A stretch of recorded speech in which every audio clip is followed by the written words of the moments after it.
माझा मित्र म्हणला कुठं चाललास? म्हणलं निकाल बघाय. माझा बी बघून येईन. म्हणलं तिकडे हॉल तिकीट घेतलं, नंबर घेतला. पण त्यानं सांगितलं, हे बघ मी डायरेक्ट नापास झालोय असं सांगायचं नाही. म्हणलं मग कसं सांगू? देवदेवाच्या भाषेत सांग म्हणलं. म्हणलं देवदेवाच्या म्हणजे?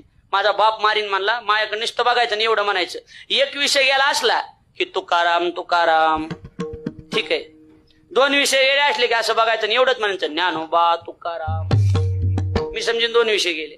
म्हणलं ठीक आहे, आपल्याला काय सांगितलं तेवढं. मी गेलो निकाल बघून आलो. ते बापाजवळ होतं, त्यानं मला असं केलं, महाराज. म्हणलं काय? म्हणलं पुंडली कबरधारी विठ्ठल श्री ज्ञानदेव. कळलं का नाही कळलं अजून बी? नसलं कळलं तर जीवन जा डबल एकदा. सगळेच गेले ना, असं झालं काय? कुणाचा बी आशीर्वाद बघा, आशीर्वाद द्यायला ज्ञान लागत आणि शाप द्यायला तप लागत.